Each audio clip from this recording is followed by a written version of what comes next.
तो welcome you all learn with Anurag YouTube channel. तो आज मैं आपको क्लास 11वीं का पहला चैप्टर पढ़ाने जा रहा हूँ, द लिविंग वर्ल्ड। ये शॉर्ट नोट है आपके सामने, आप भी चाहे तो इसको शॉर्ट नोट बना सकते हैं और रिवाइज कर सकते हैं पर्टिकुलर टाइम ड्यूरेशन पे। ये इजी टू अंडरस्टैंड है और इससे सारे कॉन्सेप्ट क्लियर होंगे आपके। तो अर्नेस्ट मियर एनसीईआरटी में पहला इनका इंट्रोडक्शन दिया है। इनका जीवन काल 1904 से 2004 तक था।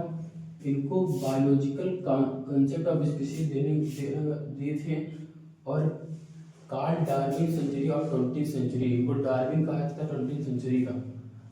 नेम्ड अमॉन्ग 100 साइंटिस्ट में इनका नेम एक आता है, ठीक है। Give biological concept of species, biological concept species का बायोलॉजिकल कॉन्सेप्ट इन्होंने दिया था अर्नेस्ट मेयर ने, ठीक है। Awarded by Nobel prize, 3 bio prize से Balzan prize, Crafoord prize, international prize for biology, 3 prize से इन्हें नवाजा गया था। उसके बाद फिर लिविंग वर्ल्ड क्या होता है, लिविंग वर्ल्ड पे देखिए कैसे करेंगे हम।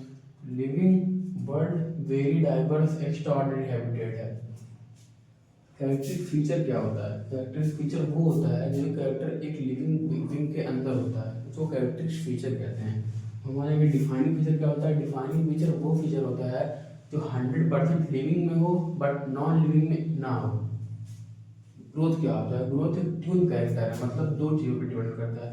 अगर मास बढ़ रहा है तो भी उसको ग्रोथ कहेंगे और अगर नंबर बढ़ रहा है तो भी उसको ग्रोथ कहेंगे।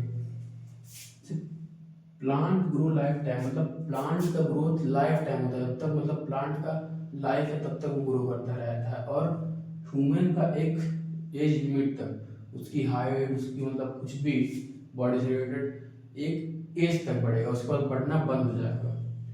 तो रिप्रोडक्शन क्या होता है, रिप्रोडक्शन ऑफ ऑफस्प्रिंग, अपने जैसे बच्चों को पैदा करना रिप्रोडक्शन ही कहलाता है।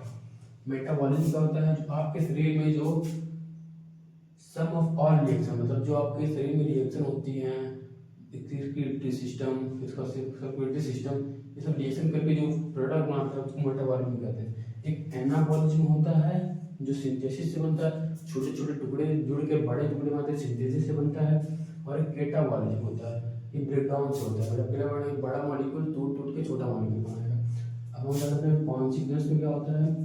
तो ये most obvious and technical term है जो कॉम्प्लिकेटेड होता है ऑर्गेनिज्म में, बहुत ज़्यादा इन्वॉल्व होता है। अगर आप किसी चीज़ को मान लीजिए छूते हैं गर्म चीज़ को तो आप उसको हाथ डाल लेते हैं, तो सेंस आपने तुरंत किया और तो तभी रिस्पॉन्ड कर दिया। ये कॉन्सिक्वेंस ये नॉन लिविंग लिविंग दोनों में पाया जाता है। ये सेल्फ कॉन्सिक्वेंस क्या होता है, सेल्फ कॉन्सिक्वेंस वो होता है जो सिर्फ लिविंग में होता है, मतलब अपने से करना। अगर आप कुछ जानते हैं, मतलब आप फैक्ट्स को हटा लिया तो फिर आपको याद आएगा, फिर अगर अगली बार वो गलती आप नहीं करेंगे। बायोडाइवर्सिटी क्या होता है, बायोडाइवर्सिटी मतलब कि अभी प्रेजेंट टाइम में 1.7 to 1.8 मिलियन स्पीशीज खोजी जा चुकी हैं, बाकी भी बहुत जारी ही है। ये इम्पोर्टेंट कुछ फुल फॉर्म है। ICBN international code for botanical nomenclature, ICZN international code for zoological nomenclature. Biological nomenclature किसने दिया था, कैरोलिस लीनियस ने दिया था। इसमें 2 नियम आते हैं। फर्स्ट नियम जो कैलकुलेटर लिखा जाता है वो जेनेरिक नेम होता है एंड सेकंड स्पेसिफिक एपिथेट होता है, दोनों को मिला के नॉमेनक्लेचर आप पढ़ सकते हैं। सिस्टमैटिक क्या होता है, टैक्सोनॉमी प्लस इवोल्यूशनरी रिलेशनशिप को सिस्टमैटिक कहते हैं। टैक्सोनॉमिक हायरार्की कितने होते हैं, 7 ऑब्लिगेट कैटेगरी होती है। तो नेक्स्ट वीडियो को किसको चाहिए मुझे बताइएगा। सो थैंक यू दोस्तों।